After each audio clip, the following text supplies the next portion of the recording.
kayo.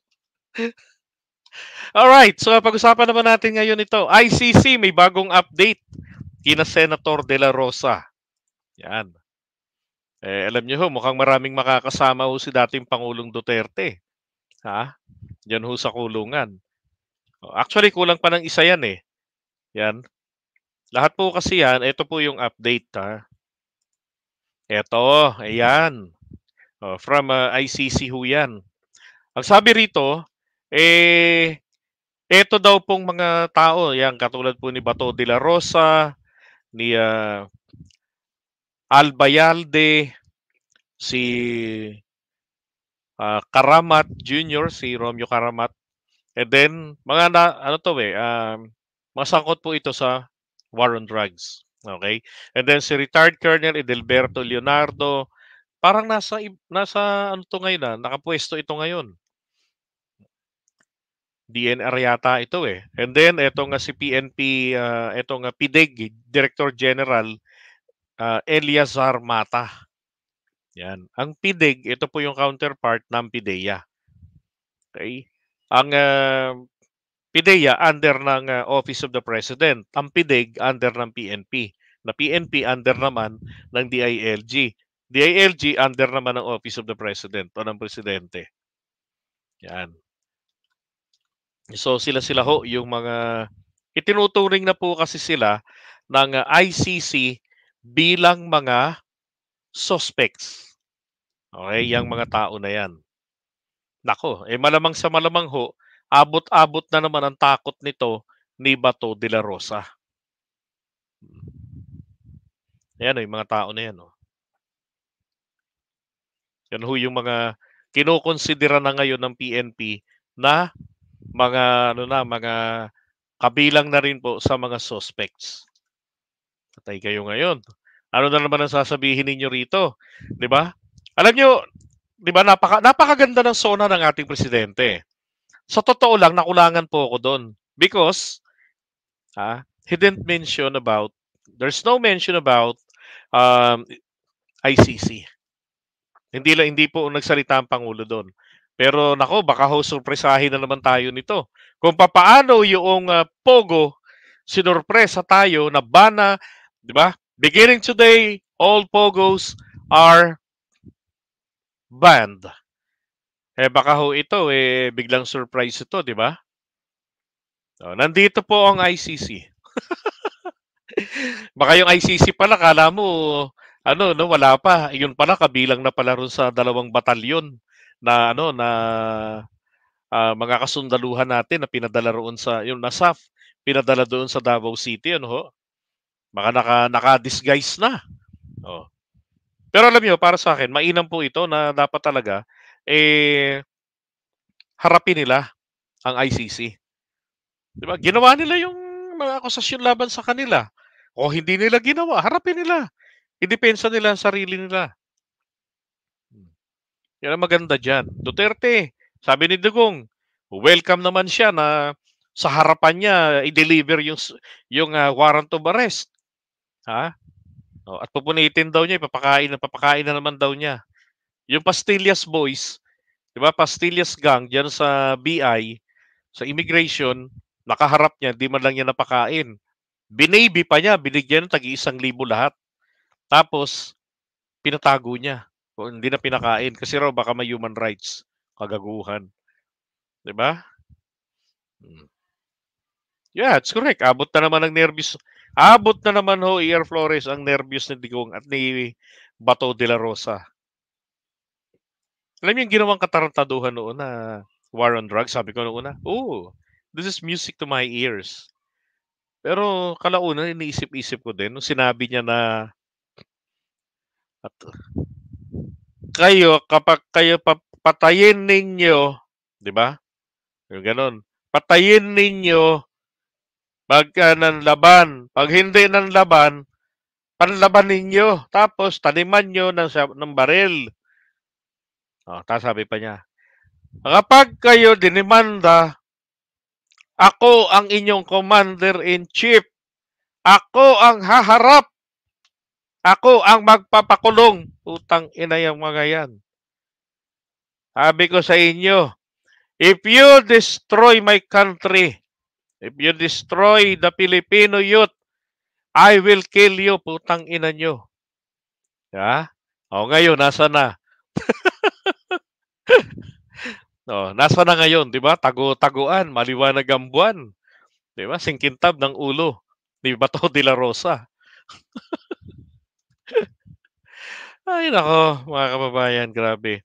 Akala nila, tawag dyan, akala nila, ah, matatalo si PBBM kasi nung halalan sa paninira ni Duterte, di ba? Ang mananalo nun si Isko Moreno kasi sinuportahan ni Digong. Yung mga vloggers pinalipat. Ano nangyari? Wala. Hmm. Eh kung doon pa lang, sumemplang na eh. Etong mga to, sa tingin nyo kaya, tong mga to, kakayan, ito yung hindi ho naisip nila noon eh. Naalala ko nang pinapakinggan ko yan noon. Sabi ko, hindi naisip ng mga to o ng legal department ng PNP na yung sinabi ni Duterte na kayo kapag kayo nakasuhan, transferable. Siya yung sasalo. Hindi ho transferable ang kasalanan. Pwede ka lang madamay kung tatanga-tanga ka. 'Di ba? Pero, hindi ho pwedeng transferable na matanda na ako. Hindi ko na hindi naman ako makulong diyan. Ako na ang arestuhin ninyo. Ako nag-utos, ako na aako. Hindi ho pwedeng ganun. Yan ho injustice. Paglalaro po yan. 'Di ba? Paglalaro po yan. Oh, sa hustisya. Pero to ha, congratulations, yun lang masasabi ko rito. Let's wait kung ano yung kasukarugtong nito.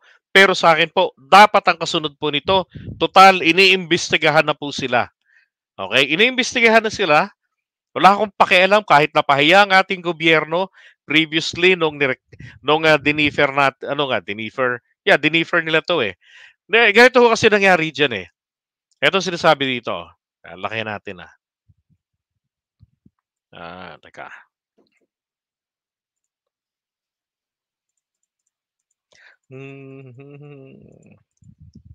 Lalakihan lang natin yung para madaling mabasa. Ito. Okay, sabi rito ay The Office yun. Tapos July 3 pa to. Kaya pala ang lakas ni Trillanes mangasar sa kanila eh, no? July 3 pa pala itong papel na to. Sabi, the Office of the Prosecutor, OTP, or the Office of the ICC, blank, suspects, ayun na nga, binanggit natin mga pangalan, suspects under the Article 55 of the Rome Statute. Bato de la Rosa, Albayalde, Karamat, and then etong si Leonardo, and then si Mata. Okay? Ito. On September 15, 2021, the prosecutor of the ICC authorization was authorized to open an investigation with respect to alleged crimes within the jurisdiction of the court committed in the situation in the Philippines. Okay, number 4. Sabi diyan, the ICC investigation in the situation in the Philippines opened on September 15, 2021 when the pre-trial chamber 1 of the ICC granted the prosecutor of the ICC authorization to commence an investigation into crimes allegedly committed on the territory of the Philippines between November 1, 2011. Ito ho kasi yung effectivity nung pag-ratify nila PBBM when he was a senator noong 2011. Okay? Kaya nga lagi ko pong pinipitik ang PBBM natin kapag sinasabi niya, kinokontra niya to. Sinasabi niya walang jurisdiction ng ICC, hindi tayo makikipag-cooperate, blah blah blah. Diba? And besides, kasi kaya ako naiinis, sinabi ng Korte Suprema to the national government, please coordinate with the ICC. Diba? To whatever tawag dito proceedings they may have started. So kung ano nasimulan ng ICC, makipag-cooperate kayo. Investigation, blah blah blah, 'di ba? Case build up, makipag-cooperate kayo, DOJ, ang PNP. Kaso ayaw natin Pangulo.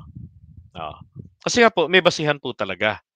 At hindi totoo ang sinasabi ng mga DBS, ng mga Duterte Bobo supporters, ay impatient supporters, na wala pong jurisdiction kay Duterte ang ICC. Meron po. Dahil po nung pinirmahan ni ERAP ang treaty na yan, yung Rome Statute na yan, noong 2000, 1999 yata ito, 2000. Ang tagal kasi nito na ratifika, mahigit isang dekada. So, nangyari, meron hong provision doon na nakalagay, na basihan din ng Korte Suprema na sinasabi ay kinikilala ng Korte Suprema yung bahagi ng pinirmahan doon na kung sakaling umalis na ang member state, mananatili pa rin po ang jurisdiction ng ICC na sa pag-i-investigate sa mga cases na nakapaloob sa mula sa petsa ng kanilang membership hanggang dun sa official exit nila sa Rome Statute. So kaya po tayo, from November 1 hanggang 2011 until March 16, 2019. So lahat po yan nang nangyari dyan, may karapatan sila, may jurisdiction sila na mag-investigate. And the President must recognize that and comply with, diba, sa desisyon ng Korte Suprema. Nako, patay kayo ngayon. Di kaya Presidente Marcos Jr., si PBBM, hindi po kaya siya ngayon ang gumagawa, ginagaya niya, ginagawa ni Duterte, technique. Diba? Tapos biglang masusurprise. Diba? Ito pala nga ICC, nandun na sa Davao City.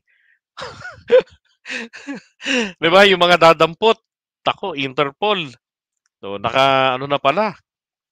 Nakatawag dito, disguise. Akala natin, member ng SAF. Yun pala, ito na pala yung ICC arresting team. Nako, yari kayo, Bato de la Rosa.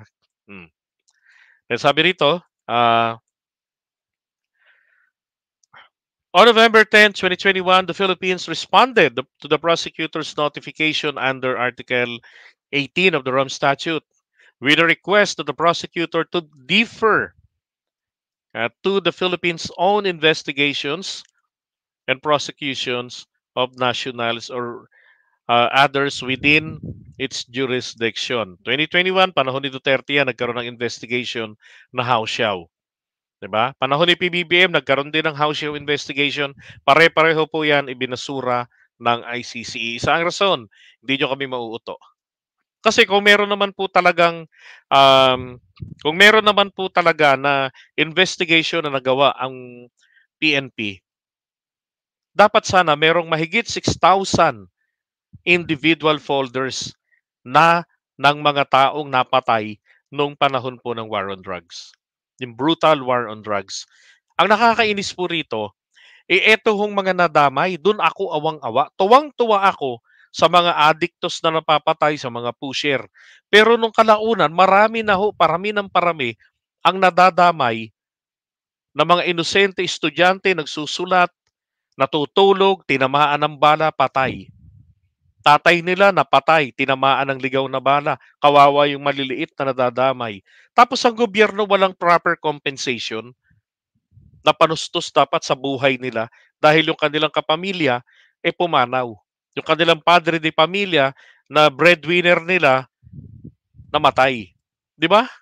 Ang tawag lang sa kanila ay minalas, nandun ka sa maling lugar. Collateral damage. Shit. Yan ba ang makatao? Yan ba ang malasakit? Walang iyang malasakit. Kung yan po ang malasakit, Duterte, tain nyo, kanin nyo na. Kayo, putang ina, sige. Magtiis kayo sa hirap at gutom. Wala akong pakialam. Yan ang malasakit ni Duterte. So, anong nangyari dito? Diba? The decision was appealed by the Philippine authorities on July 18, 2023, time ni PBBM. The appeals chamber dismissed. Good job. Then the OTP is currently focusing its investigation on allegations of widespread and systematic killings of individuals in the Philippines as part of a policy to eliminate drug users and suppliers between 2011 and until 2019. During this period, large numbers of drug offenders were killed during police enforcement activity. And concrete involvement members of the Philippines Security Forces and particular of the PNP. Yan. Okay, so ito sila. Oh my God. I'm really, really excited. Di ba? Hmm. Okay. So, iwan muna natin to. Pero, again, congratulations po kila Bato de la Rosa. Paniwala pa kay Duterte. Tignan natin ngayon kung kaya niya kayong alisin dyan sa ICC. Tapos siya lang yung makukulong kasi siya yung nag-utos sa inyong pumatay nang walang patumangga. Yung hindi yung nanlaban, ay yung ayaw manlaban, panlabanin. Yung walang armas, taniman. Good job, 'di ba? So justice po para po sa mga biktima ng walang patumangga, napaka-irresponsableng implementation ng war on drugs. I love the war on drugs. I believe yung mga sa matitinong tao, nobody would love illegal drugs. 'Di ba? Lahat tayo gusto natin ng war on drugs, pero dapat nasa ayos. Mas mahalaga po ang buhay ng inosente kesa po sa mga may atraso talaga. Okay?